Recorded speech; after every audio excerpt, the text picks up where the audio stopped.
My ex lied about loving me while using my salary to raise her kids, so I left quietly and now she's falling apart without the support she expected. I'm a 29-year-old guy, and when I met my ex, she was a single mother who looked like life had already taken everything out of her. She talked slowly, like she was tired down to her bones, always apologizing for being a mess even when she wasn't. She told me about juggling 2 kids, bills that never stopped coming, and a past full of people who promised help and then disappeared. The way she framed it, she hadn't had a choice but to grow up fast, to survive without anyone ever really choosing her. Sitting across from her in that dim coffee shop, I felt something lock into place inside me. She kept saying things like, "I'm not used to anyone actually showing up," and, "You don't know how rare you are." Every compliment landed right on my chest. She praised my job, my discipline, the fact that I planned ahead and didn't panic when things went wrong. "You make me feel safe," she said once, her voice soft, eyes glossy, and I remember feeling 10 feet tall after that. Compared to all the men she described, irresponsible, selfish, absent, I felt like the exception. It didn't take long before I started proving it with actions instead of words. I paid for dinners without thinking. I helped with groceries. When she mentioned school supplies or childcare stress, I stepped in automatically, telling myself this was just what good men did. In my head, love wasn't flowers or grand gestures, it was consistency, reliability, being there when things got heavy. Her kids were introduced early, not dramatically, just casually, like it was obvious they were part of the deal. They clung to her, and sometimes to me, and I felt that quiet pressure settle in. Walking away didn't just feel like leaving a relationship anymore, it felt like abandoning people who needed stability. I told myself that if I stayed solid long enough, if I kept showing up without complaint, love would deepen and settle into something unbreakable. At the time, it never occurred to me that being needed and being loved weren't the same thing at all. At first, the money stuff was so small it barely registered. I'd grab groceries on my way over, pay for takeout when she was too tired to cook, cover a field trip fee she'd forgotten about. She always said thank you, always followed it with, "I'll pay you back," even though we both knew she probably wouldn't. I told myself it didn't matter. It was temporary. She was just getting back on her feet. Then, helping out started to feel less optional. Bills came up casually in conversation, not as requests, just as facts. Rent went up again. The kids need new shoes. Daycare raised their rates. I'd nod, do the math in my head, and fill the gap without being asked. When I hesitated once, she sighed and said, "I hate needing this kind of help," which somehow made me feel worse for even pausing. I learned quickly that stepping in earned relief, while hesitation earned tension. She framed it like we were a team. "We're getting through this together," she'd say, leaning her head on my shoulder. She called my paycheck our stability, and joked that I was the only predictable thing in her life. Hearing that made me proud. I worked harder, took extra shifts, told myself I was building something real. Love, in my mind, meant sacrifice you didn't complain about. But somewhere along the way, my salary stopped feeling like mine. Expenses were assumed, not discussed. She'd mentioned signing the kids up for something new and look at me expectantly. When payday came, she relaxed in a way that was impossible to miss, lighter voice, more affection, fewer complaints. On weeks when money was tight, the house felt colder, quieter, like I'd failed some unspoken test. What messed with my head most was how grateful she sounded while depending on me completely.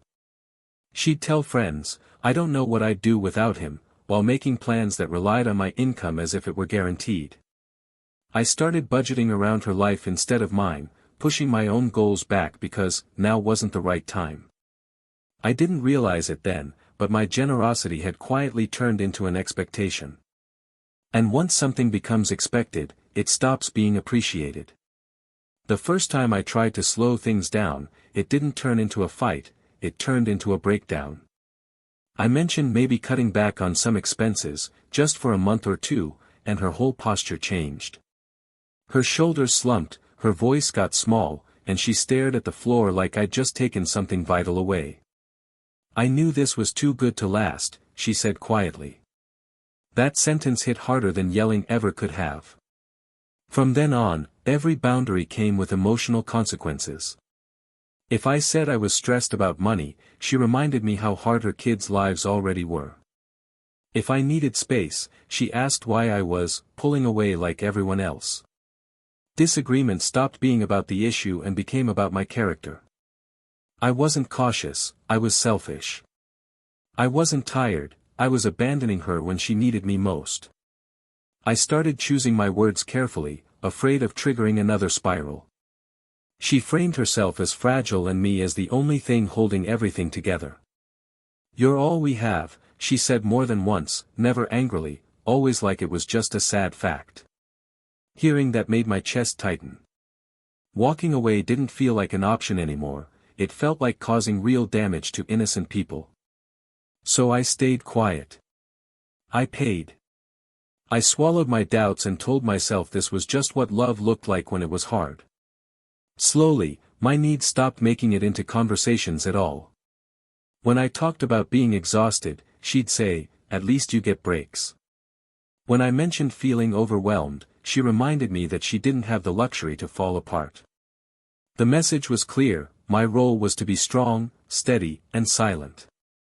I became less of a partner and more of a pressure valve, something she leaned on so she didn't have to feel the full weight of her life. I didn't realize it yet, but every time I gave in to guilt, I was teaching her exactly how to keep me in place. And once that dynamic settled in, it started tightening fast. At some point, I noticed that the thank yous were getting thinner.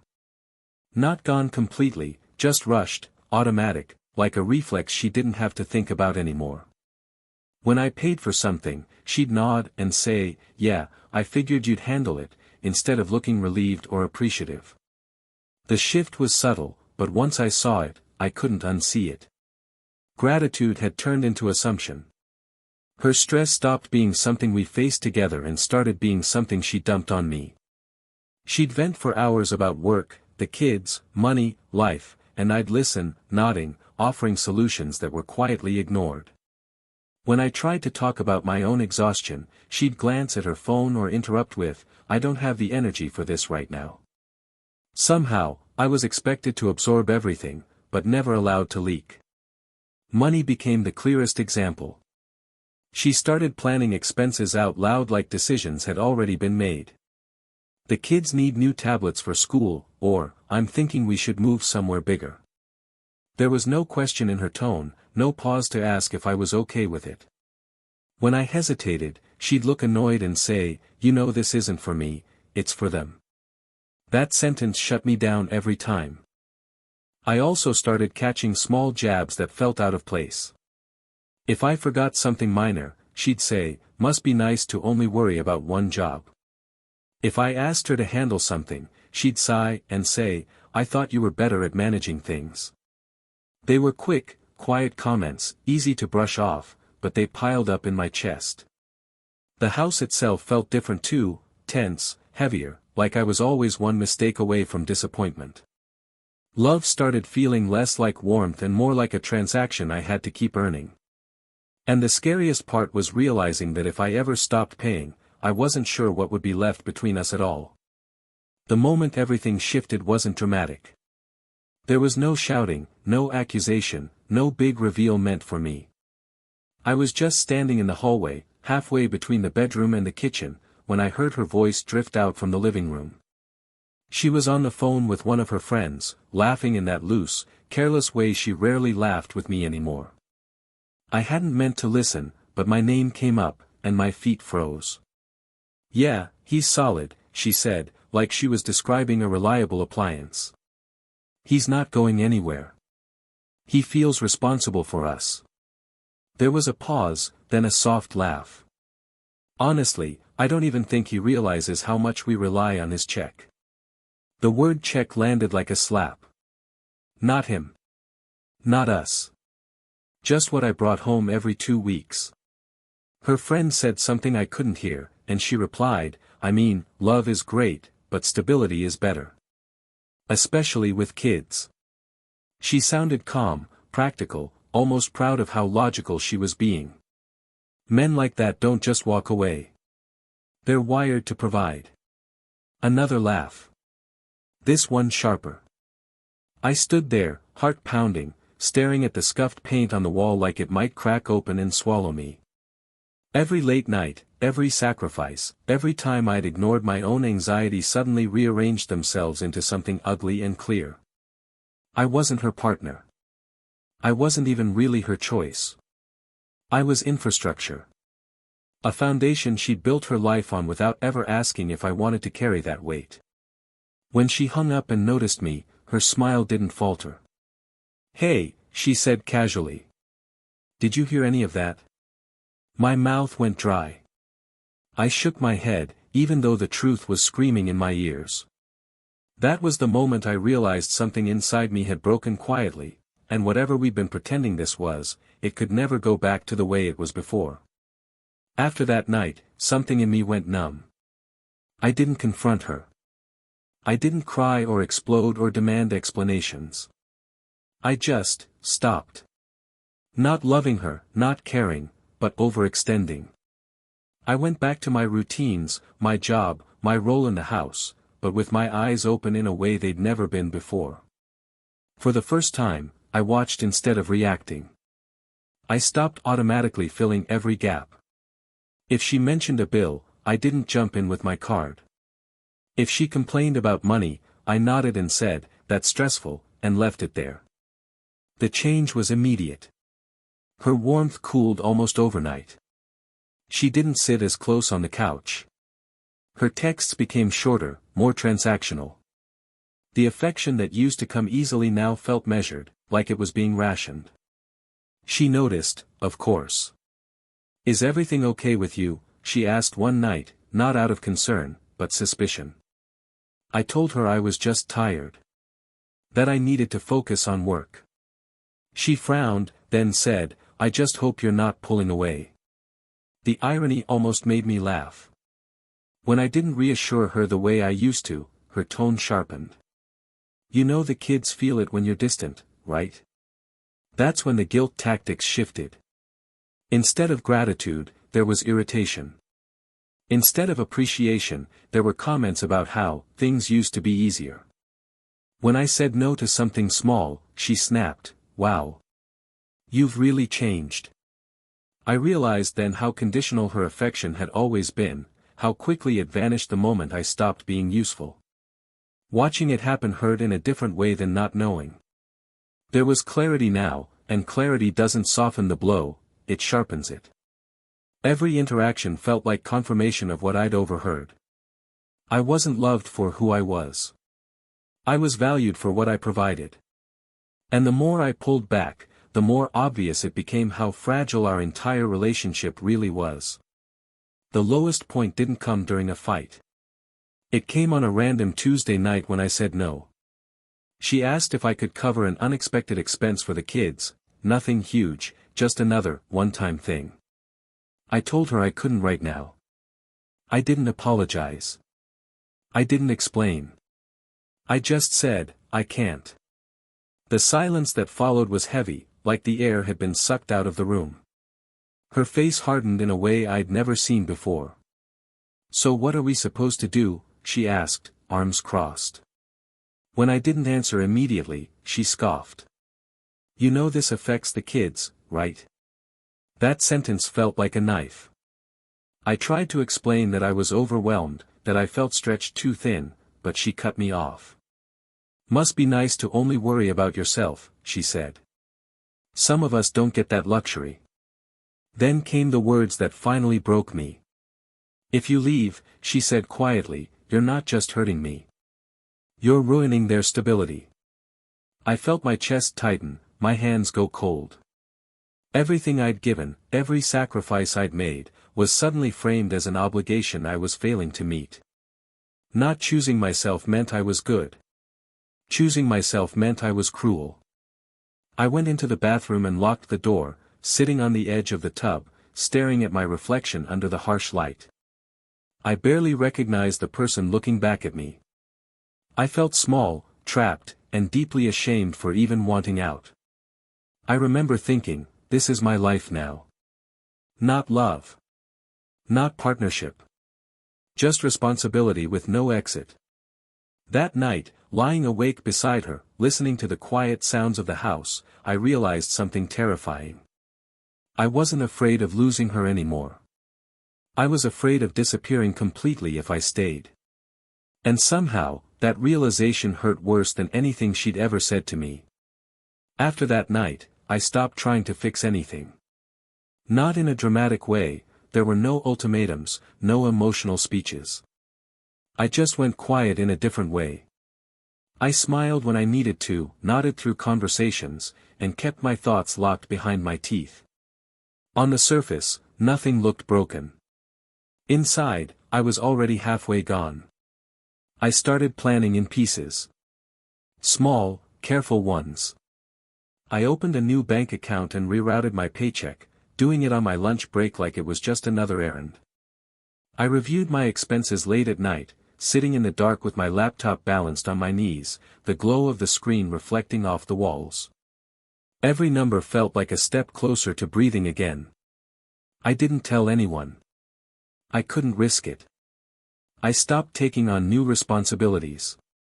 When something broke, I suggested solutions instead of paying for them. When she complained about money, I listened without offering rescue. She mistook my calm for acceptance. "I'm glad you're being more understanding lately," she said once, squeezing my hand. I almost laughed at how wrong she was. Silence, I learned, can look a lot like compliance. Her behavior shifted again, softer this time, but sharper underneath.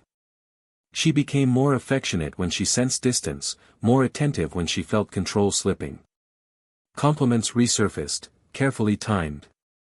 "You really are such a good man," she said one night, like she was reminding me of my role. It didn't work anymore. The word slid off me, empty. I moved through the house like a guest, noticing details I'd ignored before, the way the floor creaked near the kids' room, the hum of the refrigerator at night, the constant tension I'd mistaken for normal life. Each sound felt temporary now. Each day felt like borrowed time. She had no idea what was coming. She thought stability meant permanence. She thought I'd always choose obligation over myself. And the closer I got to leaving, the calmer I felt, like the storm had already passed, and I was just waiting for the sky to catch up. I didn't leave after a fight. There was no screaming match, no slammed doors, no dramatic last words. I waited for a normal morning, kids getting ready, coffee brewing, the house moving on autopilot. I packed my things slowly, deliberately, like I was afraid any sudden movement would break the spell. When she asked what I was doing, I said, "I'm moving out," as calmly as if I were talking about the weather. She laughed at first. Actually laughed. "You're serious?" she asked, eyes scanning my face for the punchline. When she realized there wasn't one, her expression shifted to disbelief. "You can't just leave," she said. "We need to talk about this." I told her I'd already made my decision. I wasn't angry. I wasn't cold. I was done. The shock turned to panic fast. She followed me from room to room, listing reasons this was a mistake. "The kids are attached to you. We can fix this. You're overreacting." When none of it worked, her voice dropped. "What am I supposed to do now?" she asked. For the first time, I heard fear instead of control. Real fear. I didn't explain myself. I didn't bring up the phone call, the manipulation, the years of quiet pressure. I knew any explanation would just become something for her to argue with. So I kept it simple. "I can't keep living like this." That was it. No debate. No negotiation. When I walked out, the air felt different, lighter, sharper, almost too quiet. I sat in my car for a long time with my hands on the steering wheel, heart pounding, waiting for regret to hit me. It didn't. What came instead was a strange, shaky calm. Like I'd stepped off something that had been slowly crushing me. My phone buzzed before I even reached the end of the street. One message. Then another. Then 3 more. I didn't look at them. I already knew the tone was changing. And for the first time since I'd met her, the safety net she'd built her life around was gone, and she was just starting to realize it. At first, the messages were angry. Accusations, really. She said I was selfish, immature, heartless for leaving without proper discussion. She told me I'd blindsided her, that I'd betrayed the kids, that I was running away from responsibility. I read them once, then put my phone face down on the table, my hands shaking. Even from a distance, I could feel her trying to pull me back into the same role. Then the tone shifted. The anger thinned out and something frantic replaced it. She started asking practical questions: when I could send money, if I could still help, just until things stabilized, if we could work out some kind of arrangement. It was like watching someone cycle through stages of grief in real time, except every stage involved me fixing the problem. I didn't respond. Silence was the only boundary she couldn't argue with. Through mutual friends, I started hearing pieces of what was happening. She was behind on bills. Childcare fell apart. She was calling people she hadn't spoken to in years, asking for help she'd always insisted she didn't need.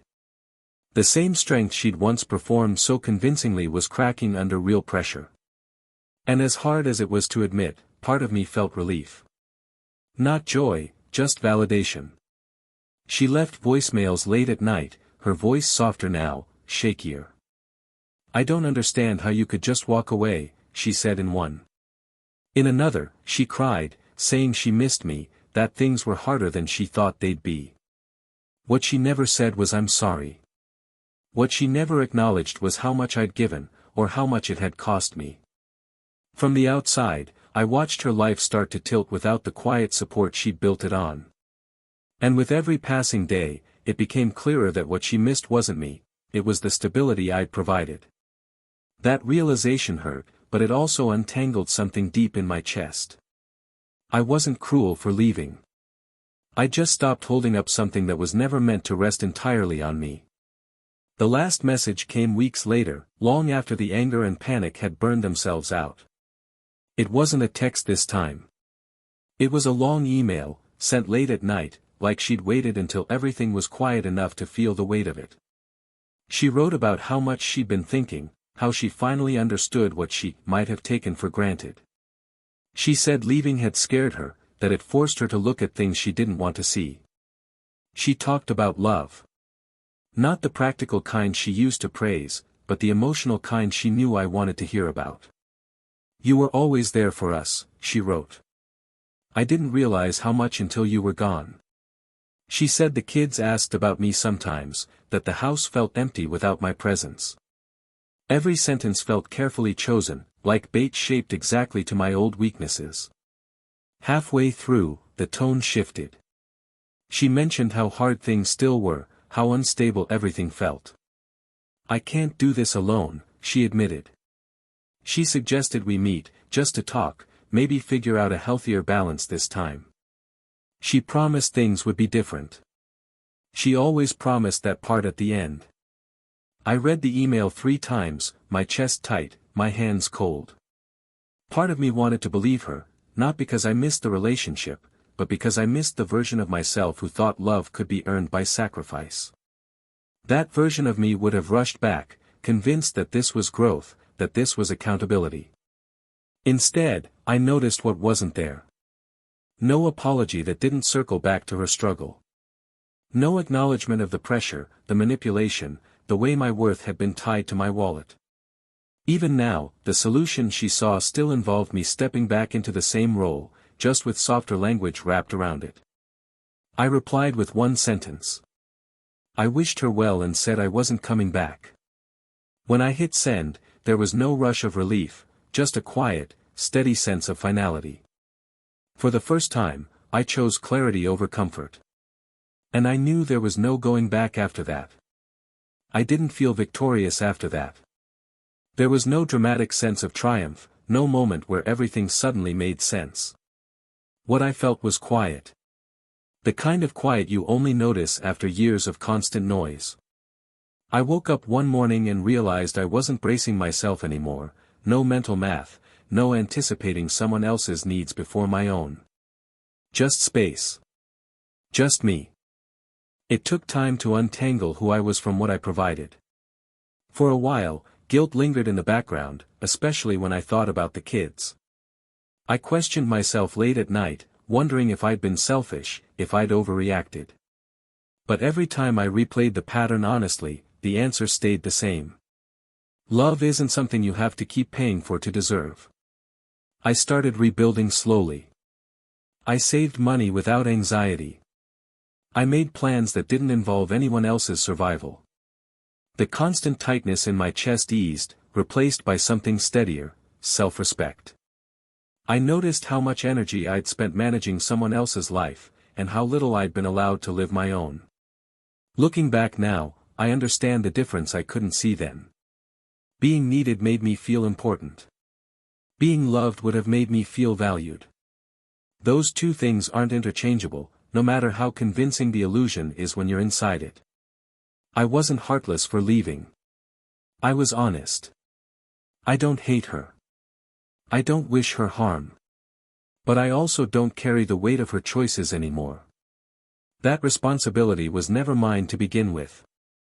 Walking away didn't make me weaker, it gave me back my identity, piece by piece. If there's one thing I know now, it's this: when someone only loves you for what you provide, leaving isn't abandonment. It's survival.